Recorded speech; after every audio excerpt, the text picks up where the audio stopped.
Guys welcome to my channel. ಇವತ್ತು ನಾನೊಂದು English ಅಕಾಡೆಮಿಯ ಇಂಟರ್ವ್ಯೂವನ್ನು ರೆಕಾರ್ಡ್ ಮಾಡಿದ್ದೀನಿ. ಯಾಕೆ ಈ ವಿಡಿಯೋನ ರೆಕಾರ್ಡ್ ಮಾಡಿದ್ದೀನಿ ಅಂದರೆ ತುಂಬ ಸತಿ ನಮಗೆ ನಾನೇ ಚಿಕ್ಕವನದ್ದಾಗಿಂದ ಇಂಗ್ಲೀಷ್ ಕಮ್ಯುನಿಕೇಷನ್ ನಮಗೆ ತುಂಬ ದೊಡ್ಡ ಪ್ರಾಬ್ಲಮ್. ಬಿಕಾಸ್ ನಾನು ಕೂಡ ಕನ್ನಡ ಮೀಡಿಯಮಿಂದ ಬಂದವನು. ನಮಗೆ ಇಂಟರ್ವ್ಯೂ ತೊಗೊಳ್ಳುವಾಗ ಅಥವಾ ಎಲ್ಲಾದರೂ ಹೋಗಿ ಪಬ್ಲಿಕಲ್ಲಿ ಮಾತಾಡಿ ಅಂತಂದರೆ ತುಂಬ ಹೆಜಿಟೇಟ್ ಮಾಡ್ಕೋತೀವಿ. ಇದರಿಂದ ನಾವು ತುಂಬ ಆಪರ್ಚುನಿಟಿಗಳನ್ನ ಮಿಸ್ ಮಾಡ್ಕೋತಾ ಇದ್ದೀವಿ. ಆ್ಯಂಡ್ ನಾವು ಕಮ್ಯುನಿಕೇಷನ್ನ ಕಲಿಯೋಕೆ ಹೋದರೆ ಎಲ್ಲ ಇನ್ಸ್ಟಿಟ್ಯೂಟ್ಗಳಲ್ಲಿ ಏನಂತ ಕಲಿಸ್ತಾರೆ, ಗ್ರಾಮರ್ನ ಕಲಿಸೋಕ್ಕೆ ಸ್ಟಾರ್ಟ್ ಮಾಡ್ತಾರೆ. ಅಗೇನ್ ಮತ್ತೆ ಆ ಗ್ರಾಮರ್ಗಳನ್ನ ಬಯಾಟ್ ಹಾಕಬೇಕು, ಮತ್ತು ಗ್ರಾಮರನ್ನು ನೆನಪಿಟ್ಟುಕೊಂಡು ನಾವು ಕಮ್ಯುನಿಕೇಟ್ ಮಾಡಬೇಕು. ಅಗೇನ್ ಮತ್ತೆ ಅಲ್ಲೂ ಕೂಡ ಫೇಲ್ ಆಗ್ತಾ ಇದ್ದೀವಿ. ಕನ್ನಡವನ್ನು ಹೇಗೆ ನಾವು ಗ್ರಾಮರ್ ಇಲ್ದೇ ಕಲ್ತ್ವಲ್ವ, ಅದೇ ಥರ ಇಂಗ್ಲೀಷನ್ನು ಕೂಡ ಗ್ರಾಮರ್ ಇಲ್ದೇ ಕಲಿಬೋದು ಅಂತ ಇಲ್ಲಿ ಒಬ್ಬರು ಸರ್ ಚೆನ್ನಾಗಿ ಟ್ರೈನಿಂಗನ್ನು ಕೊಡ್ತಾ ಇದ್ದಾರೆ. ಇಂಟರ್ವ್ಯೂವನ್ನು ಎಂಡ್ವರೆಗೂ ನೋಡಿ ಆ್ಯಂಡ್ ಹೇಗೆ ಅನ್ಸಂತ ಕಮೆಂಟ್ ಬಾಕ್ಸಲ್ಲಿ ತಿಳಿಸಿ. Okay, let's start the interview. Guys welcome to my channel. ಇವತ್ತು ನಾವು LEA ಅಕಾಡೆಮಿಯ ಫೌಂಡರ್ ಆದ ಹರೀಶ್ HR ಜೊತೆ ಇದ್ದೀವಿ. LEA ಅಕಾಡೆಮಿಯಲ್ಲಿ LEA stands for learn English with attitude. LEA ಏನು ಹೇಳ್ಕೊಡುತ್ತೆ, ಕಮ್ಯುನಿಕೇಷನ್ ಮತ್ತು ಪರ್ಸನಾಲಿಟಿ ಡೆವಲಪ್ಮೆಂಟನ್ನು ಯಾವ ಥರ ಮಾಡ್ಕೊಳ್ಳೋದ್ರ ಬಗ್ಗೆ ಇವರು ಹೇಳ್ಕೊಡ್ತಾ ಇದ್ದಾರೆ. So sir, welcome to my channel. Thank you. ನಮಸ್ತೆ ಎಲ್ಲರಿಗೂ. ಸೊ ಸರ್, ಇವಾಗ ನಮ್ಮ ಆಡಿಯನ್ಸ್ಗೆ ನಿಮ್ಮ ಬಗ್ಗೆ ಸ್ವಲ್ಪ ಇಂಟ್ರೊಡಕ್ಷನ್ ಮಾಡ್ಕೊಡ್ತೀರಾ? ಓಕೆ ಸರ್, ಖಂಡಿತ. ನನ್ನ ಹೆಸರು ಹರೀಶ್ HR ಅಂತ. Basically I am from Tumakuru but settled in Belgaum. I completed my schooling from Belgaum only, from 1st to 10th standard. ಆದಮೇಲೆ ನಾನು PUC ಬೆಂಗಳೂರಲ್ಲಿ ಮಾಡಿದೆ. ಆದಮೇಲೆ ಡಿಗ್ರಿಗೆ ಮೈಸೂರಿಗೆ ಹೋದೆ. ಮತ್ತೆ MA PG ಮಾಡೋದಕ್ಕೋಸ್ಕರ ಬೆಳಗಾಂಗೆ ಬಂದೆ. ಅದಾದಮೇಲೆ 5 ವರ್ಷ ನಾನೊಬ್ಬ ಇಂಗ್ಲೀಷ್ ಲೆಕ್ಚರರ್ ಆಗಿ ಬೇರೆ ಬೇರೆ ಯೂನಿವರ್ಸಿಟಿಗಳಲ್ಲಿ ಕೆಲಸ ಮಾಡಿದ್ದೀನಿ. ಒಂದು ಅಕ್ಕಮಹಾದೇವಿ ವುಮೆನ್ಸ್ ಯೂನಿವರ್ಸಿಟಿ, ಇನ್ನೊಂದು ರಾಣಿ ಚೆನ್ನಮ್ಮ ಯೂನಿವರ್ಸಿಟಿಲಿ ನಾನು ಕೆಲಸ ಮಾಡಿದ್ದೀನಿ. ಪ್ಲಸ್ ಅದಾದ್ಮೇಲೆ ಈಗ ನಾನು PhD ಕೂಡ ಮಾಡ್ತಾ ಇದ್ದೀನಿ ರಾಣಿ ಚೆನ್ನಮ್ಮ ಯೂನಿವರ್ಸಿಟಿಯಲ್ಲಿ. So this is my present profile. So sir, ಇವಾಗ ನೀವು 5 years ಇಂದ ಇದೇ ಫೀಲ್ಡಲ್ಲಿ ಇದ್ದೀರಾ, ಇಂಗ್ಲೀಷ್ ಲೆಕ್ಚರ್ ಆಗಿ ಕೆಲಸ ಮಾಡಿದ್ದೀರಾ. ಹಾಗಿದ್ರೆ ಅದನ್ನ ಬಿಟ್ಟು ಇವಾಗ LEA ಅಕಾಡೆಮಿ ಓಪನ್ ಮಾಡ್ಬೇಕಂತ ಯಾಕೆ ಐಡಿಯಾ ಬಂತು? It's a good question. I am glad you raise this question. Okay, ಒಂದೇನಂದ್ರೆ ನಾನು 5 ವರ್ಷ ಟೀಚಿಂಗ್ ಫೀಲ್ಡ್ ಅಲ್ಲಿ ನಾನು MA ಹುಡುಗರಿಗೆ ಪಾಠ ಮಾಡಿದ್ದೀನಿ. ನನ್ನ ಗಮನಕ್ಕೆ ಬಂದಂತ ಒಂದು ವಿಷಯ ಏನು ಅಂತಂದ್ರೆ, ಸ್ಟೂಡೆಂಟ್ಸ್ಗೆ ಇಂಗ್ಲಿಷ್ ಪ್ರಾಪರ್ ಆಗಿ ಮಾತಾಡಕ್ ಬರ್ತಾ ಇಲ್ಲ. This is one reason. ನಾನು ಬಹಳ ಸಲ ಯೋಚನೆ ಮಾಡಿದ್ದೀನಿ, ನಾನು what could be the reason. ಅವ್ರಿಗೆಲ್ಲರಿಗೂ ಗ್ರಾಮರ್ ಗೊತ್ತಿದೆ. Since 5th standard they have learned all the grammars till today. But ಅಷ್ಟಿದ್ರು ಕೂಡ ಒಂದು ನಿರರ್ಗಳವಾಗಿ, ನಾವು ಕನ್ನಡದಲ್ಲಿ ಎಷ್ಟು ಸರಾಗವಾಗಿ ಒಂದು ಫ್ಲೂಯೆಂಟ್ ಆಗಿ ಮಾತಾಡ್ತೀವಲ್ವಾ, ಆ ತರ ಒಂದು ಫ್ಲೂಯೆಂಟ್ ಕಮ್ಯುನಿಕೇಶನ್ ಅವರಿಂದ ಆಗ್ತಾ ಇಲ್ಲ. ರೀಸನ್ಸ್ ಹುಡ್ಕೊಂಡು ಹೊರಟಾಗ ನನಗನ್ಸಿದ್ದೇನು ಅಂತಂದ್ರೆ, there are lots of flaws in the system. ಬೆಳವಣಿಗೆಯಲ್ಲಿ ಸ್ವಲ್ಪ ತೊಂದರೆ ಇದೆ ನಮ್ಮಲ್ಲಿ. ನಮ್ಮ ಗ್ರೋತ್ ಏನಿದೆಯಲ್ಲ, 5th ಇಂದ ನಾವು ಇಂಗ್ಲಿಷ್ ಕಲಿಯೋಕೆ ಸ್ಟಾರ್ಟ್ ಮಾಡಿದಾಗಿಂದ till the completion of our education career English ಕಲಿತೀವಿ ನಾವು. ಆದ್ರೆ ಕಲಿಯುವಂತ ಮೆಥಡ್ ಅಲ್ಲಿ ಎಲ್ಲೋ ತಪ್ಪಿದೆ ಅಂತ ಅನಿಸ್ತು ನನಗೆ. ಹಾಗಾಗಿ ನಾನು ಆ ತಪ್ಪನ್ನ ಸರಿ ಮಾಡಬೇಕು, ನನ್ನ ಕೈಲಾದ ಮಟ್ಟದ ಸೊಲ್ಯೂಷನ್ಸ್ ಕೊಡಬೇಕು, ಮತ್ತು ಅದರಿಂದ ಹುಡುಗರ ಜೀವನ, ಯಾರು ಟ್ರೂ ಲರ್ನರ್ಸ್ ಇರ್ತಾರಲ್ವ, ಅವರಿಗೆ ಒಂದು ಸರಿಯಾದ ಜೀವನ, ಒಂದು ಒಳ್ಳೆ ಕರಿಯರ್ ಸಿಗೋ ಥರ ಆಗಬೇಕು ಅನ್ನೋ ಒಂದು ಉದ್ದೇಶ ಇಟ್ಕೊಂಡು ನಾನು ಈ ಒಂದು ಇನ್ಸ್ಟಿಟ್ಯೂಷನ್ ಶುರು ಮಾಡಿದ್ದೀನಿ ಸರ್. ಸರಿ ಸರ್, ಕಾಸ್ ಏನೋ ಚೆನ್ನಾಗಿದೆ ಸರ್, ಬಟ್ ಆಲ್ರೆಡಿ ಮಾರ್ಕೆಟಲ್ಲಿ ತುಂಬಾನೇ ಸ್ಪೀಕಿಂಗ್ ಕೋರ್ಸಸ್ ಅದು ಇದು ಅಂತ ಇದೆ. ಅವೆಲ್ಲದನ್ನ ಬಿಟ್ಟು ನಿಮ್ಮ ಕೋರ್ಸನ್ನ ಹುಡುಗರು ಯಾಕೆ ಜಾಯ್ನ್ ಆಗಬೇಕು? ಇಲ್ಲಿ ನಾನು ಒಂದು ಕ್ಲಾರಿಫಿಕೇಶನ್ ಕೊಡಕ್ಕೆ ಇಷ್ಟಪಡ್ತೀನಿ ಆರಂಭದಲ್ಲೇ. ನಂದಿರೋದು it is not just about speaking, it is communication skill and personality development course. Okay sir, ನೀವು ಹೇಳಿದ್ರಿ ಸ್ಪೀಕಿಂಗ್ ಅಲ್ಲ, ಇದು ಕಮ್ಯುನಿಕೇಶನ್ ಅಂತ. ಸ್ವಲ್ಪ ಇದನ್ನ ಡೀಟೇಲ್ ಆಗಿ ಎಕ್ಸ್ಪ್ಲೇನ್ ಮಾಡ್ತೀರಾ? Sure sir. ಒಂದು ಸ್ಪೀಕಿಂಗ್ ಅಂತಂದ್ರೆ ಬರೀ ಶಬ್ದದ ಮೂಲಕ ಮಾತಾಡುವಂಥದ್ದು. Only the vocabulary that we utter from the mouth and tongue, ಅದು ಸ್ಪೀಕಿಂಗ್ ಆಗುತ್ತೆ. ಬಟ್ ಕಮ್ಯುನಿಕೇಶನ್ ಅಂತಂದ್ರೆ speaking through your mind, heart and psychology. ಸ್ವಲ್ಪ ಸ್ಲೈಡ್ ಡಿಫ್ರೆನ್ಸ್ ಇದೆ. ಕಮ್ಯುನಿಕೇಶನ್ ಅಲ್ಲಿ ಏನಾಗುತ್ತೆ, ನಮ್ಮ ಮನೋಧರ್ಮ, ನಮ್ಮ ಆಟಿಟ್ಯೂಡ್ ಆಗ್ಬೋದು, ನಮ್ಮ ಪರ್ಸನಾಲಿಟಿ ಆಗ್ಬೋದು, ನಮ್ಮ ಗುಣ ಏನಿದೆಯಲ್ಲ, ಇವು ಎಲ್ಲವೂ ಬರ್ತಾ ಹೋಗುತ್ತೆ. ಅದಕ್ಕೆ ನಮ್ಮ ಕನ್ನಡದಲ್ಲಿ ಸ್ಪೀಕಿಂಗ್ಗೆ ನಾವು ಮಾತು ಅಂತೀವಿ, ಕಮ್ಯುನಿಕೇಶನ್ಗೆ ಸಂವಹನ ಅಂತೀವಿ. ಸೊ ನಾನು ಇಲ್ಲಿ ಫೋಕಸ್ ಮಾಡ್ತಾ ಇರೋದು ಸಂವಹನದ ಬಗ್ಗೆ, not just about speaking or not just about English vocabulary.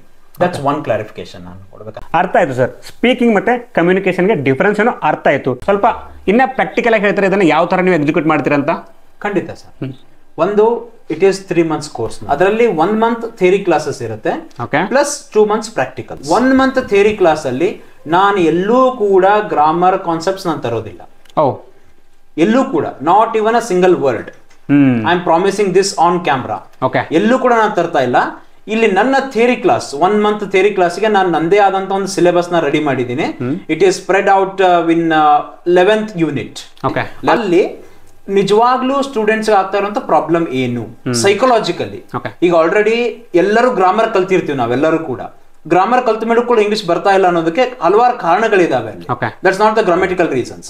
ಆ ಕಾರಣಗಳನ್ನ ನಾನು ಇಲ್ಲಿ ಹುಡುಕ್ತಾ ಇದ್ದೀನಿ ಸಿಲೆಬಸ್ ಅಲ್ಲಿ, ಪ್ಲಸ್ ಅದಕ್ಕೆ ಸೊಲ್ಯೂಷನ್ಸ್ ಕೂಡ ನಾನು ಸಿಲೆಬಸ್ ಅಲ್ಲಿ ನಿಮ್ಗೆ ಕೊಡ್ತೀನಿ. ಅದಾದ್ಮೇಲೆ 2 months ಪ್ರಾಕ್ಟಿಕಲ್ಸ್. ಗೈಸ್ ನೋಡಿ, ಸರ್ ಹೇಳ್ತಿದ್ದಾರೆ ಅವರು ಗ್ರಾಮರ್ನ ಜಾಸ್ತಿ ಯೂಸ್ ಮಾಡಲ್ಲ, ಗ್ರಾಮರ್ನ ಯೂಸ್ ಮಾಡ್ದೇ ಕಮ್ಯುನಿಕೇಶನ್ನ ಹೇಳ್ಕೊಡ್ತಾರೆ ಅಂತ. ಇದು ತುಂಬಾನೇ ಹೆಲ್ಪ್ಫುಲ್. ಯಾಕಂದ್ರೆ ನಮಗೆ ಇಂಗ್ಲಿಷ್ ಅಂತ ಬಂದಾಗ ಇಂಗ್ಲಿಷ್ಗಿಂತ ಮೊದಲು ಗ್ರಾಮರ್ ತುಂಬಾ ಹೆಡೇಕ್ ಮಾಡುತ್ತೆ. ಆ್ಯಂಡ್ ನಾವು ಮಾತಾಡುವಾಗ ಗ್ರಾಮರ್ನ ಥಿಂಕ್ ಮಾಡಿ ಮಾತಾಡ್ತೀವಿ, ಅದೇ ನಮಗೆ ಪ್ರಾಬ್ಲಮ್ ಕ್ರಿಯೇಟ್ ಆಗುತ್ತೆ ತುಂಬಾ ಸತಿ. ಸೊ ಇವಾಗ ಸರ್ ಅದಕ್ಕೆ ಸೊಲ್ಯೂಷನ್ಸ್ ಅನ್ನ ಕೊಡೋದಕ್ಕೆ ಅವರು 11 ಚಾಪ್ಟರ್ ಆಗಿ ಈ ಸಿಲೆಬಸ್ ಅನ್ನ ಡಿವೈಡ್ ಮಾಡ್ಕೊಂಡು ಕಮ್ಯುನಿಕೇಶನ್ ಕಲಿಯೋರಿಗೆಲ್ಲ ಕಲ್ಸ್ಕೊಡ್ತೀನಿ ಅಂತ ಹೇಳ್ತಿದ್ದಾರೆ. ಓಕೆ, ಇದರಲ್ಲಿ ನಾನು ನಿಮಗೆ ಕ್ವಶನ್ ಕೇಳಕ್ ಇಷ್ಟಪಡ್ತೀನಿ. Yes sir. ನಾವೆಲ್ಲರೂ ಕನ್ನಡವನ್ನ ಫ್ಲೂಯೆಂಟ್ ಆಗಿ ಮಾತಾಡ್ತಾ ಇದೀವಿ, ನಾನು ಮಾತಾಡ್ತಾ ಇದ್ದೀರಿ, ನೀವು ಮಾತಾಡ್ತಾ ಇದ್ದೀರಿ. ಹೌದು ಸರ್. ಬಟ್ ನಮ್ಮನ್ನ ನಾವು ಕ್ವಶನ್ ಕೇಳ್ಕೊಳ್ಳೋಣ, ನಾವು ಕನ್ನಡ ಗ್ರಾಮರ್ ಕಲ್ತು ಕನ್ನಡ ಭಾಷೆಯನ್ನ ಕಲಿತವಾ? ಇಲ್ಲ ಅಲ್ವಾ? ಇಲ್ಲ. ಹಾಗಾದ್ರೆ ಕನ್ನಡ ಭಾಷೆ ಹೇಗೆ ಬಂತು? ಹ್ಯಾಬಿಚುವಲ್. ಹೌದು, ನಮ್ಮ ಬ್ರೈನ್ ಕನ್ನಡ ಲ್ಯಾಂಗ್ವೇಜ್ ಅಡಾಪ್ಟ್ ಆಗೋಗಿರೋದು. ಇಂಗ್ಲಿಷ್ ಅಂತ ಬಂದಾಗ ಯಾಕೆ ನಾವು ಗ್ರಾಮರ್ ರಿಜಿಡ್ ಆಗಿ ಅಟ್ಯಾಚ್ ಆಗ್ಬೇಕು ನಾವು? True. It's very important question. ನಾವು ಕೇಳ್ಕೋಬೇಕು. ಆಕ್ಚುಲಿ ಇಂಗ್ಲಿಷ್ ಅನ್ನ ನಾವು ಒಂದು ಸಹಜ ಭಾಷೆಯಾಗಿ ನಾವು ಮೊದಲು ನೋಡ್ತಾ ಇಲ್ಲ. ಕರೆಕ್ಟ್. ಒಂದು ಭಾಷೆ, ಒಂದು ಸಬ್ಜೆಕ್ಟ್ ಅನ್ನು ನೋಡ್ತಾ ಇದ್ವಿ, ಒಂದು ವಿಷಯ ತರ ನೋಡ್ತಾ ಇದೀವಿ. ಈಗ ವಿಷಯ ಅಂದ್ರೆ ಏನು? ವಿಷಯವನ್ನ ನಾವು ಕಲಿಬೇಕು ಅಂತಂದ್ರೆ ಒಂದು ರೆಡಿಮೇಡ್ ಬುಕ್ ಇರಬೇಕು ನಮ್ಮ ಕಣ್ಣ ಮುಂದೆ. ಹೌದು, ಅದಕ್ಕೆ ಅದರದಾದ ಒಂದು ಸಿಲೆಬಸ್ ಇರಬೇಕು. ಅದನ್ನ ನಾವು ಗಂಟೆ ಕುತ್ಕೊಂಡು ಓದ್ಬೇಕು, ಬೈಟ್ ಮಾಡಬೇಕು, ಎಕ್ಸಾಮ್ ಬರೀಬೇಕು, ಸಬ್ಜೆಕ್ಟ್ ಬರುತ್ತೆ, ನಾವು ಮಾರ್ಕ್ಸ್ ಬರುತ್ತೆ. English is a language, it's not a subject. ಅದು ಹಾಗಾಗಿ ನಾವು ಸಬ್ಜೆಕ್ಟ್ ತರ ಯಾವ ತರ ಕಲಿಯುವಂತ ಮೆಂಟಾಲಿಟಿ ಇಟ್ಕೊಂಡು ನಾವು ಇಂಗ್ಲಿಷ್ ಕಲಿಯೋದಕ್ಕೆ ಹೋದ್ರೆ ಅದು ಬರಲ್ಲ. ಓಕೆ ಸರ್, ನೀವೇನು ಹೇಳ್ತಿದ್ರೆ ಅದನ್ನ ಇಂಗ್ಲಿಷ್ ಲ್ಯಾಂಗ್ವೇಜ್ ಆಗಿ ನೋಡಿ, ಇದನ್ನ ಸಬ್ಜೆಕ್ಟ್ ಆಗಿ ನೋಡಬೇಡಿ. ಯಾಕಂದ್ರೆ ನಿಮಗೆ ಆಕ್ಟಿವ್ ಲರ್ನಿಂಗ್ ಬೇಕು, ಪ್ಯಾಸಿವ್ ಬೇಡ ಅಂತ. ಅದ್ರ ಜೊತೆಗೆ ಗ್ರಾಮರ್ನು ಯೂಸ್ ಮಾಡಲ್ಲ ಅಂತ ಹೇಳ್ತೀರಾ. ಹಾಗಿದ್ರೆ ಹುಡುಗರು ನಿಮ್ಮ ಹತ್ರ ಜಾಯ್ನ್ ಆದ್ರೆ ನೀವು ಯಾವ ತರ ಇದನ್ನ ಕಲಿಸ್ಕೊಡ್ತೀರಾ? ನಾನು ಮೊದಲೇ ಹೇಳಿದಾಗೆ 1 month ಥಿಯರಿ ಕ್ಲಾಸ್ ಇರುತ್ತೆ. ಅಲ್ಲಿ ಏನ್ ಕಾನ್ಸಂಟ್ರೇಟ್ ಮಾಡ್ತೀವಿ ಅಂತಂದ್ರೆ ಸ್ಟೂಡೆಂಟ್ಸ್ ನ ಮೈಂಡ್ ಸೆಟ್ ಚೇಂಜ್ ಮಾಡೋದು. ನಾವು ಇವತ್ತಿನವರೆಗೂ ಅವ್ರು ಏನ್ ಕಲ್ತು ಬಂದಿರ್ತಾರಲ್ವಾ, ಅದ್ ಎಲ್ಲಿ ತಪ್ಪಾಗಿದೆ ಅನ್ನೋದನ್ನ ಅರ್ಥ ಮಾಡ್ಕೊಂಡು ರೀಸನ್ಸ್ ಹೇಳ್ತಾನೆ ಸೊಲ್ಯೂಷನ್ಸ್ ಏನ್ ಆಗಿದೆ, ಪ್ಲಸ್ ಯಾವ ತರ ಅವರ ಒಂದು ಮೈಂಡ್ ಸೆಟ್ ಇರಬೇಕು ಅನ್ನೋದು 1 month ಅಲ್ಲಿ ಇದಾಗುವಂಥದ್ದು. ಓಕೆ ಸರ್, ನಾನು ಇವಾಗ ಆ ಸಿಲೆಬಸ್ ನೋಡಿದೆ. ಗೈಸ್, ಇವ್ರ ಸಿಲೆಬಸ್ ಅಲ್ಲಿ ಫಸ್ಟ್ ಚಾಪ್ಟರ್ ಏನಿದೆ ಗೊತ್ತಾ? Flaws in the system. ಇವ್ರದ್ದು ಫಸ್ಟ್ ಟಾಪಿಕ್. ಸೊ ಸರ್, ಇವಾಗ ಸ್ವಲ್ಪ ಇದನ್ನ ಡೀಟೇಲ್ ಆಗಿ ಎಕ್ಸ್ಪ್ಲೈನ್ ಮಾಡ್ತೀರಾ? ಖಂಡಿತ ಸರ್, ಖಂಡಿತ. ಫ್ಲಾಸ್ ಇನ್ ದ ಸಿಸ್ಟಮ್ ಅಂತಂದ್ರೆ ಈ ವ್ಯವಸ್ಥೆ ಏನಿದೆಲ್ಲ ಅದರಲ್ಲಿ ಹಲವಾರು ನ್ಯೂನ್ಯತೆಗಳಿದಾವೆ. ಇಲ್ಲಿ ನಾನು ಕಂಪ್ಲೀಟ್ಲಿ ವ್ಯವಸ್ಥೆ ಅಂತ ಹೇಳ್ತಾ ಇದ್ದೀನಿ. ಬರೀ ಸ್ಕೂಲ್, ಯೂನಿವರ್ಸಿಟಿ, ಟೀಚರ್ಸ್ ಅಂತ ಯಾವ್ದ್ರೂ ನಾನು ಮೆನ್ಷನ್ ಮಾಡಕ್ ಹೋಗ್ತಾ ಇಲ್ಲ. ಕಂಪ್ಲೀಟ್ ವ್ಯವಸ್ಥೆ ಅಂದ್ರೆ ಟೀಚರ್ಸ್ ಗೆ ಯಾವ ತರ ಬೇಕೋ ಆ ತರ ಸಿಲೆಬಸ್ ಡಿಸೈನ್ ಆಗಿದೆ ಹೊರತುನೆ ಸ್ಟೂಡೆಂಟ್ಸ್ ಗೆ ಏನ್ ಬೇಕು, ಸ್ಟೂಡೆಂಟ್ ಮನ್ಸಲ್ಲಿ ಏನಾಗ್ತಾ ಇದೆ, what they are looking for ಅನ್ನೋದು ರಿಯಲ್ ಆಗಿ ಅಡ್ರೆಸ್ ಆಗಿಲ್ಲ ಸರ್. ನಾನು ಇದನ್ನ ಫಸ್ಟ್ ಯೂನಿಟ್ ಅಲ್ಲಿ ನಾನು ಅಡ್ರೆಸ್ ಮಾಡ್ತಾ ಹೋಗ್ತೀನಿ. ಪ್ಲಸ್ ಥರ್ಡ್ ಒನ್ ರೀಸನ್ ಏನು ಅಂತಂದ್ರೆ ನಾನು ಆಗ್ಲೇ ಹೇಳ್ದಂಗೆ ಸ್ಟೂಡೆಂಟ್ಸ್ ಹ್ಯಾವ್ ಬಿಕಮ್ ಪ್ಯಾಸಿವ್. ಈಗ ಸ್ಕೂಲ್ಗಳಲ್ಲಿ ಏನ್ ಮಾಡ್ತಾರೆ ಅಂತಂದ್ರೆ ನಮಗೊಂದು ಗ್ರಾಮರ್ ಸಂಬಂಧಪಟ್ಟಂತ ಟೆಸ್ಟ್ ಇರ್ತಾರೆ, ಅದನ್ನ ಮಾಡಿದ ತಕ್ಷಣ ಇಂಗ್ಲಿಷ್ ಬರುತ್ತೆ ಅನ್ನೋ ಒಂದು ಭ್ರಮೆ ನಮ್ ತಲೆಗೆ ಬಂದಿರುತ್ತೆ. ಸ್ವಲ್ಪ ಭಾಷೆ ಕಲಿಬೇಕಾಗಿರೋ ಆ ಮೆಥಡ್ ಮೂಲಕ ಅಲ್ಲ ಅನ್ನೋದು. That's what flaws in the system ಅಂತ. ಸೊ ಸರ್, ಇವಾಗ ನೀವು ಪ್ರಾಕ್ಟಿಕಲಿ ಎಲ್ಲಾದ್ರೂ ಅಬ್ಸರ್ವ್ ಮಾಡಿದೀರಾ ಈ ತರ ಫ್ಲಾಸ್ ಅನ್ನು ನೋಡಿರೋದು? ಲೈಕ್ ಖಂಡಿತ ಒಂದು ಎಕ್ಸಾಂಪಲ್ ಕೊಡ್ತೀರಾ? ಖಂಡಿತ. ಮೊದಲೇ ನಾನು ಸೆಲ್ಫ್ ಇಂಟ್ರೊಡಕ್ಷನ್ ಅಲ್ಲಿ ಹೇಳಿದಾಗೆ ನಾನು 4 ರಿಂದ 5 ವರ್ಷ ನಾನು ಯೂನಿವರ್ಸಿಟಿಗಳಲ್ಲಿ ಟೀಚ್ ಮಾಡಿದ್ದೀನಿ. ನಾನು ಪರ್ಟಿಕ್ಯುಲರ್ಲಿ MA ಇಂಗ್ಲಿಷ್ ಮಾಡೋರಿಗೆ ನಾನು ಟೀಚ್ ಮಾಡಿದ್ದೀನಿ. ಅವರಲ್ಲಿ ಇರುವಂತಹ ದೊಡ್ಡ ಸಮಸ್ಯೆ ಏನು ಅಂತಂದ್ರೆ ಮಾತು. ಇಂಗ್ಲಿಷ್ ಕಮ್ಯುನಿಕೇಶನ್ ಬರಲ್ಲ ಅವರಿಗೆ. ಇಂಗ್ಲಿಷ್ MA ಮಾಡೋದಕ್ಕೆ ಬಂದಿದ್ದಾರೆ ಅವರು, ಆದ್ರೆ ಅವರಿಗೆ ಫ್ಲೂಯೆಂಟ್ ಆಗಿ ಒಂದು 15-20 ನಿಮಿಷ ಸೆಮಿನಾರ್ ಮಾಡ್ರಿ ಅಂತಂದ್ರೆ ಅವ್ರು ನಡುಗ್ತಾರೆ. ಅಂದ್ರೆ 5th ಇಂದ ಹಿಡ್ಕೊಂಡು ಡಿಗ್ರಿ ತನಕ ಅವ್ರು ಇಂಗ್ಲಿಷ್ ಕಲ್ತಿದ್ದಾರೆ. ಎಲ್ಲಿಗೆ ಹೋಯ್ತು ಕಲ್ತಂತ ಇಂಗ್ಲಿಷ್? ಅದು ಏನ್ ರಾಂಗ್ ಆಯ್ತು ಹಾಗಾದ್ರೆ? ಓಕೆ ಸರ್, ನಮಗೆ first chapter flaws in the system ಬಗ್ಗೆ ಸ್ವಲ್ಪ ಐಡಿಯಾ ಬಂತು. ಇದರಲ್ಲೇ ನನಗೆ ಈ ಸಿಲೆಬಸ್ ನೋಡ್ತಾ ಹೋದಾಗ ಲಾಸ್ಟ್ ಒಂದು ಟಾಪಿಕ್ ಬರುತ್ತೆ 5 ways ನಿಮಗೆ ಸೆಂಟೆನ್ಸ್ ಅನ್ನ ಫಾರ್ಮ್ ಮಾಡೋಕೆ ಆಗುವಾಗ ಬರುವಂತ ಪ್ರಾಬ್ಲಮ್ಸ್ ಮತ್ತೆ ಅದಕ್ಕಿರುವಂತ ಸೊಲ್ಯೂಷನ್ಸ್ ಅಂತ. ಅದರಲ್ಲಿ ಅಟ್ಲೀಸ್ಟ್ 1-2 ಅದನ್ನ ಎಕ್ಸ್ಪ್ಲೈನ್ ಮಾಡ್ತೀರಾ ಸರ್? ಇದರಲ್ಲಿ 5 ರೀಸನ್ಸ್ ಅಂತ ಹೇಳಿದೀನಿ ನಾನು. 5 reasons for not constructing proper sentences and solutions to it ಅಂತ. ಓಕೆ, ಅಂದ್ರೆ ಕಾರಣಗಳಿದಾವೆ. ಹುಡುಗರಿಗೆ ಕಾಮನ್ ಕೇಳೋದೇನಂತಂದ್ರೆ ಪ್ರಾಪರ್ ಸೆಂಟೆನ್ಸಸ್ ನಮ್ಗೆ ಕನ್ಸ್ಟ್ರಕ್ಟ್ ಮಾಡಕ್ ಆಗೋದಿಲ್ಲ, ಕಾರಣ ಏನು ಅಂತ. ಇದಕ್ಕಿರುವಂತ ಕಾಸಸ್ ಅಂತಂದ್ರೆ ಏನು ಅಂತಂದ್ರೆ ಗ್ರಾಮರ್ ಓರಿಯೆಂಟೆಡ್ ಥಿಂಕಿಂಗ್ ಒಂದು. ಇನ್ನೊಂದು ರೀಸನ್ ಏನಂತಂದ್ರೆ ನಾವೆಲ್ಲರೂ ಕೂಡ ಕನ್ನಡದಲ್ಲಿ ಥಿಂಕ್ ಮಾಡಿ ಅದನ್ನ ಇಂಗ್ಲಿಷಿಗೆ ಸೆಂಟೆನ್ಸ್ ಅಲ್ಲಿ ಫಾರ್ಮೇಟ್ ಮಾಡೋ ಯೋಚನೆ ಮಾಡ್ತೀವಿ ನಾವು. ಅಂದ್ರೆ ಥಿಂಕಿಂಗ್ ಕೂಡ ಇಂಗ್ಲಿಷ್ ಅಲ್ಲಿ ಬರ್ಬೇಕು. ಅದು ನೀವು ಕನ್ನಡದಲ್ಲಿ ಥಿಂಕ್ ಮಾಡಿ ಇಂಗ್ಲಿಷ್ ಮಾಡಕ್ ಹೋದ್ರಿ ಅಂತಂದ್ರೆ ಸ್ವಲ್ಪ ರಾಂಗ್ ಅಪ್ರೋಚ್ ಆಗುತ್ತೆ, ಸೆಂಟೆನ್ಸ್ ಕರೆಕ್ಟ್ ಬರಲ್ಲ. ಯಾಕಂದ್ರೆ ಎರಡಕ್ಕೂ ಡಿಫ್ರೆನ್ಸ್ ಇದೆ. ಕನ್ನಡಕ್ಕೂ ಮತ್ತೆ ಇಂಗ್ಲಿಷ್ಗೂ ಸೆಂಟೆನ್ಸ್ ಕನ್ಸ್ಟ್ರಕ್ಷನ್ಸ್ ಅಲ್ಲಿ ವ್ಯತ್ಯಾಸ ಬಹಳ ಇದೆ. ಹೌದು. ಸೊ ಹಾಗಾಗಿ ಹುಡುಗರು ಏನ್ ಕಲಿಬೇಕು ಅಂತಂದ್ರೆ how to think in English ಅಂತ. ನಾನು ಇಂಗ್ಲಿಷ್ ಅಲ್ಲೇ ಯಾವ ತರ ಥಿಂಕ್ ಮಾಡಬೇಕು, ಅದಕ್ಕೆ ಮೈಂಡ್ ಸೆಟ್ ಯಾವ ತರ ಇರಬೇಕು, ನಮ್ಮ ಬ್ರೈನ್ ಅನ್ನು ಯಾವ ತರ ಟ್ರೈನ್ ಮಾಡಬೇಕು, ಅದು ಕೂಡ ಟಾಪಿಕ್ ನಾನು ಆಡ್ ಮಾಡಿದ್ದೀನಿ. ಅದನ್ನು ಕೂಡ ಹುಡುಗರಿಗೆ ನಾನು ಕಲಿಸ್ಕೊಡ್ತೀನಿ with certain tips. Okay. So guys ಇವಾಗ ಅಟ್ಲೀಸ್ಟ್ 2 ಇಲ್ಲಿಗೆ ಎಕ್ಸ್ಪ್ಲೈನ್ ಮಾಡಿದ್ದಾರೆ. ರಿಮೈನಿಂಗ್ ನೀವು ಕೋರ್ಸ್ ಜಾಯ್ನ್ ಆದ್ರೆ ನಿಮಗೆ ಅಲ್ಲೇ ಎಕ್ಸ್ಪ್ಲೈನ್ ಮಾಡ್ತಾರೆ. ಅವ್ರಿಗೆ ಆಲ್ರೆಡಿ ನನ್ನ ವೆಬ್ಸೈಟ್ ಅಲ್ಲಿ ಡಿಟೇಲ್ ವಿಡಿಯೋ ಕೂಡ ಇದಾವೆ. ಇಂಟ್ರೆಸ್ಟೆಡ್ ಇರೋರು ಡಿಟೇಲ್ ವಿಡಿಯೋ ನೋಡಿ. ಸುಮಾರು 6 ರಿಂದ 7 ವಿಡಿಯೋಸ್ ಇದಾವಲ್ಲಿ, where I have explained everything from my self introduction to conclusion. So sir, ಇವಾಗ ಹುಡುಗರು ಜಾಯ್ನ್ ಆಗ್ಬೇಕಂದ್ರೆ ನೀವು ಕ್ಲಾಸಸ್ ಅನ್ನ ಯಾವ ತರ ತಗೋತೀರಾ ಸರ್? Sir, it will be online through Zoom classes ಇರುತ್ತೆ ಅವರಿಗೆ. ಪ್ಲಸ್ ವೊಕ್ಯಾಬ್ಲರಿ ನಾನು ಏನು ಮೆಟೀರಿಯಲ್ ಕೊಡ್ತೀನಲ್ಲ ಅದು ಅವರಿಗೆ ವೆಬ್ಸೈಟ್ ಅಲ್ಲೇ ಸಿಗುತ್ತೆ. ಪ್ರಾಕ್ಟಿಕಲ್ ಸೆಷನ್ಸ್ ಅಂತೂ ಅವ್ರಿಗೆ ಇದ್ದೇ ಇರುತ್ತೆ. That is for 2 months. Zoom ಅಲ್ಲಿ ಒಂದು ಆಪ್ಷನ್ ಇದೆ ಕಾಲ್ಡ್ ಬ್ರೇಕ್ಔಟ್ ಅಂತ. ಓಕೆ. ಅದೇನ್ ಮಾಡುತ್ತೆ ಅಂತಂದ್ರೆ, ಈಗ ನಾವು ಕ್ಲಾಸ್ ಅಲ್ಲಿ ಇದ್ವಿ ಅಂತಂದ್ರೆ, ಸಪೋಸ್ ಕ್ಲಾಸ್ ಅಲ್ಲಿ ಒಂದು 20 ಜನ ಇದೀವಿ ಅಂತ ಅನ್ಕೊಳ್ಳಿ, ಜಸ್ಟ್ ಫಾರ್ ಎಕ್ಸಾಂಪಲ್. 20 ಜನನ ನಾವು ಬೇರೆ ಬೇರೆ ಗ್ರೂಪ್ ಮಾಡಬೇಕು ಅಂತಂದ್ರೆ it is easy when we take offline classes. Divide ಮಾಡ್ತೀವಿ. ಬಟ್ ಆನ್ಲೈನ್ ಅಲ್ಲಿ ಯಾವ ತರ ಆಗುತ್ತೆ ಅಂತಂದ್ರೆ, ಈ ಆಪ್ಷನ್ ಮೂಲಕ, ನಾನು ಈಗ ಹೇಳೋದನ್ನ ಬ್ರೇಕ್ಔಟ್ ರೂಮ್ ಅಂತ, ಅದ್ರ ಮೂಲಕ ಕ್ಲಾಸ್ ಅಲ್ಲಿ ಎಷ್ಟೇ ಜನ ಇದ್ರು ಕೂಡ ಆ ಆಪ್ಷನ್ ನಾವು ಆಕ್ಟಿವೇಟ್ ಮಾಡೋದ್ರ ಮೂಲಕ ಎಲ್ಲ ಸ್ಟೂಡೆಂಟ್ಸ್ ನ ಡಿಫ್ರೆಂಟ್ ಗ್ರೂಪ್ ಆಗಿ ನಾವು ಡಿವೈಡ್ ಮಾಡಬಹುದು. ಡಿವೈಡ್ ಮಾಡಿ ಅಲ್ಲಿ ಅವರಿಗೆ ನಾವು ಕೊಟ್ಟಂತ ಟಾಸ್ಕ್ ಗಳನ್ನ ಅವ್ರು ಮಾಡ್ಬೇಕಾಗತ್ತೆ. ಅಂಡ್ ಮೇನ್ ಟೀಚರ್ ಯಾರಿರ್ತಾರಲ್ಲ ಅವರು ಮಾನಿಟರ್ ಮಾಡ್ತಾನೆ ಇರ್ತಾರೆ ಒಟ್ಟು. ಓಕೆ ಸರ್, ಇವಾಗ ನಿಮ್ ಸಿಲೆಬಸ್ ನೋಡ್ತಾ ಇದ್ದೆ, ಅದರಲ್ಲಿ ಮಂಡೇ ಟು ಫ್ರೈಡೆ ಇಂಗ್ಲಿಷ್ ಬಗ್ಗೆನೇ ಡೀಟೇಲ್ ಆಗಿ ಸಿಲೆಬಸ್ ಇದೆ. ಬಟ್ ಸ್ಯಾಟರ್ಡೆ ಬಂದವಾಗ ಪರ್ಸನಾಲಿಟಿ ಡೆವಲಪ್ಮೆಂಟ್ ಬಗ್ಗೆ ಸ್ವಲ್ಪ ಜಾಸ್ತಿ ಫೋಕಸ್ ಮಾಡಿದ್ರ. ಕಮ್ಯುನಿಕೇಶನ್ಗೂ ಮತ್ತೆ ಪರ್ಸನಾಲಿಟಿ ಡೆವಲಪ್ಮೆಂಟ್ಗೂ ಲಿಂಕ್ ಇದೆಯಾ? ನಾನು ಎರಡನ್ನೂ ಬ್ಯಾಲೆನ್ಸ್ ಮಾಡಿದ್ದೀನಿ. Okay. I have combined both the things, both personality development as well as English communication. Okay. The reason is, ನಾವು ಇಂಗ್ಲಿಷ್ ಅನ್ನ ಯಾಕೆ ಕಲಿತೀವಿ? ಕಲಿಯೋದೇ ನಾವು ಪ್ರೊಫೆಷನಲ್ ರೀಸನ್ಸ್ಗೋಸ್ಕರ. ಇಂಗ್ಲಿಷ್ ಕಲಿಬೇಕು, ಒಳ್ಳೆ ಕೆಲಸಕ್ಕೆ ಸೇರಬೇಕು, ಒಳ್ಳೆ ಸಂಬಳ ತಗೋಬೇಕು, ಚೆನ್ನಾಗಿ ಬದುಕಬೇಕು, ನನ್ನ ಫ್ಯಾಮಿಲಿನ ಚೆನ್ನಾಗಿ ನೋಡ್ಕೋಬೇಕು. These are the fundamental reasons to learn English. ಇಷ್ಟೆಲ್ಲ ಉದ್ದೇಶಗಳು ನಮ್ಮ ತಲೆಯಲ್ಲಿದ್ದಾಗ ಬರೀ ಇಂಗ್ಲಿಷ್ ಕಲಿಯೋದ್ರಿಂದ ಒಳ್ಳೆ ಕೆಲಸ, ಒಳ್ಳೆ ಸ್ಯಾಲರಿ ತಗೊಳಕ್ ಸಾಧ್ಯನಾ ಸರ್? ಇಲ್ಲ ಅಲ್ವಾ? ಅದಕ್ಕೆ ಹಲವಾರು ವ್ಯಕ್ತಿತ್ವ ವಿಕಸನದ ಟಾಪಿಕ್ಸ್ ನಮ್ಗೆ ಬೇಕಾಗತ್ತೆ ನಮ್ಮ ತಲೆಯಲ್ಲಿ. ಅದಕ್ಕೋಸ್ಕರ ನಾನು ಏನ್ ಮಾಡಿದೆ, ಬರೀ ಇಂಗ್ಲಿಷ್ ಕಲ್ತ್ರೆ ಮಾತ್ರ ಸಾಧ್ಯ ಆಗಲ್ಲ. ಈಗಿನ ಹುಡುಗರು, ನನ್ನ ಹಿಡ್ಕೊಂಡು ಹೇಳ್ತೀನಿ ನಾನು, ಬೇರೆ ಹಲವಾರು ತರದ ಒಂದು ಆಟಿಟ್ಯೂಡ್ ನಮಗ್ ಬೇಕಾಗುತ್ತೆ. ಪರ್ಸನಾಲಿಟಿ ಆಟಿಟ್ಯೂಡ್ ನಾನು ಮಾತಾಡ್ತಾ ಇರೋದು. ಹಾಗಾಗಿ ಆ ಉದ್ದೇಶ ಇಟ್ಕೊಂಡು ನಾನು ಏನ್ ಮಾಡಿದೆ, ಇಲ್ಲಿ ಪರ್ಸನಾಲಿಟಿ ಡೆವಲಪ್ಮೆಂಟ್ ಕೂಡ ಆಯ್ತು ಅಂತಂದ್ರೆ, ಜೊತೆಗೆ ಇಂಗ್ಲಿಷು ಕಲ್ತು ಅಂತಂದ್ರೆ ಹುಡುಗರಿಗೆ ಬೇಕಾದಲ್ಲಿ ಕೆಲಸನೂ ಸಿಗುತ್ತೆ, ಚೆನ್ನಾಗಿ ಬದುಕಬಹುದು ಅವರು. ಆ ಉದ್ದೇಶ ಇಟ್ಕೊಂಡು ನಾನು ಕೆಲವು ಟಾಪಿಕ್ಸ್ ರೆಡಿ ಮಾಡಿದ್ದೀನಿ. ಫ್ರಮ್ ಮಂಡೇ ಟು ಫ್ರೈಡೆ ನಿಮಗೆ ಇಂಗ್ಲಿಷ್ ಕ್ಲಾಸಸ್ ಇರುತ್ತೆ ಸ್ಟೂಡೆಂಟ್ಸ್ಗೆ.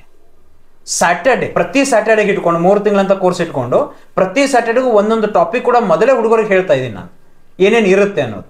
ಇದು ಒಂದಾದ್ರೆ, plus vocabulary material is very important. So ನಾನು ವೊಕ್ಯಾಬ್ಲರಿ ಮೆಟೀರಿಯಲ್ ನ ಎನಾರ್ಮಸ್ ಆಗಿ ಕೊಡ್ತಾ ಇದ್ದೀನಿ. It will be about 6,000 to 7,000 vocabulary. Enormous ಅಂದ್ರೆ unlimited? Unlimited. Okay. Unlimited vocabulary. Can we consider? Yes.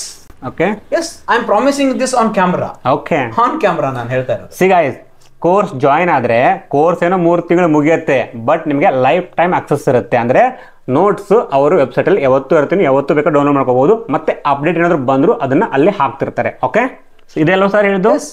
Okay. And special ನನಗೆ ತುಂಬಾ ಇಂಟ್ರೆಸ್ಟ್ ಆದಂತ ಒಂದು ಪಾರ್ಟ್ ಅಂತಂದ್ರೆ smart and advance English vocabulary. ಒಂದು ಎಕ್ಸಾಂಪಲ್ಸ್ ಕೊಡ್ಬೇಕು ಅಂತಂದ್ರೆ, how to say happiness, how to express happiness in different way ಅಂತ ಒಂದು ಟಾಪಿಕ್ ಇದೆ ನನ್ನ. And how to express sadness in different way. How to express physical pain in different way. Sadness. Yes. Pain. Sir, any one example ಇದೆಯಾ? ಇದನ್ನ ಸ್ವಲ್ಪ different. ಒಂದು example ನಾನು ಕೊಡ್ತೀನಿ. ಈಗ ನೋ ಅನ್ನೋದು ಒಂದು ನೆಗೆಟಿವ್ ವರ್ಡ್ ಅದು. ಕರೆಕ್ಟ್. ಆದ್ರೆ ಸ್ಟೂಡೆಂಟ್ಸ್ ಗೆ ಆಶ್ಚರ್ಯ ಆಗುತ್ತೆ, ನೋ ಅನ್ನೋ ವರ್ಡ್ ಇಂದ ಹಲವಾರು ಪಾಸಿಟಿವ್ ಫ್ರೇಸಸ್ ಇಂಗ್ಲಿಷ್ ಅಲ್ಲಿ ಇದಾವೆ. First one, there is a phrase called no big deal ಅಂತೀವಿ. Correct. Phrase no big deal ಅಂತಂದ್ರೆ is simple, something which is very easy. And another one is no hard feelings ಅಂತ ಇನ್ನೊಂದು phrase ಇದೆ English ಅಲ್ಲಿ. No hard feelings ಅಂತಂದ್ರೆ not angry ಅಂತ, ನನಗೇನು ಸಿಟ್ಟಿಲ್ಲ, ಬೇಜಾರಿಲ್ಲ ಅಂತ ಹೇಳೋದನ್ನ ನೀವು ಅಡ್ವಾನ್ಸ್ ಆಗಿ ಹೇಳ್ತಾ ಇದ್ದೀರಾ ನೀವಿಲ್ಲಿ. Correct. So this is how I have divided it. Okay. So guys, ಇವಾಗ ನನ್ನ ಹತ್ರ ಎಷ್ಟು ಕ್ವಶನ್ಸ್ ಕೇಳಬೇಕಿತ್ತು ಆ ಕ್ವಶನ್ಸ್ ಎಲ್ಲ ಕೇಳಿದ್ದೀನಿ. ಸೊ ನಿಮ್ಗೆ ಏನಾದರೂ ಕ್ವಶನ್ಸ್ ಇದ್ರೆ ಕಮೆಂಟ್ ಬಾಕ್ಸ್ ಅಲ್ಲಿ ತಿಳಿಸಿ, ಅಥವಾ ಇವ್ರದೇ ವೆಬ್ಸೈಟ್ ಇದೆ ಅಲ್ಲಿ ಹೋಗಿ ವಿಸಿಟ್ ಮಾಡಿ. ಇವರ ಕಾಂಟ್ಯಾಕ್ಟ್ ಡೀಟೇಲ್ಸ್ ಅನ್ನ ಡಿಸ್ಕ್ರಿಪ್ಷನ್ ಅಲ್ಲಿ ಹಾಕಿರ್ತೀನಿ, ಅಲ್ಲೂ ಕೂಡ ಕಾಂಟ್ಯಾಕ್ಟ್ ಮಾಡಬಹುದು. ಓಕೆ ಸರ್, ನನಗೆ LE academy learn English with attitude ಅಂತ ಇದೆ ಅಲ್ವಾ, ಇದ್ರ ಬಗ್ಗೆ ಮೊದಲು ಕೇಳಿದ್ದಕ್ಕೂ ಇವಾಗ ನನಗೆ ಸ್ವಲ್ಪ ಡೀಟೇಲ್ ಆಗಿ ಸರ್ ಹೇಳಿದ ಮೇಲೂ ಸ್ವಲ್ಪ ಕ್ಲಾರಿಟಿ ಬಂದಿದೆ. ಆ್ಯಂಡ್ ಥ್ಯಾಂಕ್ ಯು ಸರ್, ನಾನು ಕೇಳೋ ಎಲ್ಲ ಕ್ವಶನ್ಗಳಿಗೂ ಆನ್ಸರ್ ಮಾಡಿದ್ದಕ್ಕೆ ಆ್ಯಂಡ್ ನಿಮ್ಮ ಟೈಮನ್ನು ಕೊಟ್ಟಿದ್ದಕ್ಕೆ. Thank you sir. Thank you very much for taking time to get maximum out of me. So guys, LEA, Learn English with attitude academy ಬಗ್ಗೆ ನಿಮಗೂ ಗೊತ್ತಾಗಿದೆ ಅಂತ ತಿಳ್ಕೊತೀನಿ. ಎಲ್ಲದನ್ನು ಚೆಕ್ ಮಾಡಿದ್ಮೇಲೆ ನಿಮಗೆ ಹೌದಪ್ಪ ಕರೆಕ್ಟ್ ಆಗಿದೆ ಅಂತ ಅನ್ಸಿದ್ರೆ ಹೋಗಿ ಜಾಯ್ನ್ ಆಗಿ. ಓಕೆ, ವಿಡಿಯೋ ಇಷ್ಟ ಆದರೆ ಲೈಕ್ ಮಾಡಿ. ನಿಮ್ಮ ಫ್ರೆಂಡ್ಸಲ್ಲಿ ಯಾರಾದರೂ ಕಮ್ಯುನಿಕೇಷನ್ ಬಗ್ಗೆ ತಿಳ್ಕೊಬೇಕಂತ ಆಸಿದ್ರೆ ಅವ್ರಿಗೆ ವಿಡಿಯೋನ ಶೇರ್ ಮಾಡಿ ಆ್ಯಂಡ್ ಸಬ್ಸ್ಕ್ರೈಬ್ ಮಾಡೋದನ್ನು ಮರಿಬೇಡಿ. ಓಕೆ.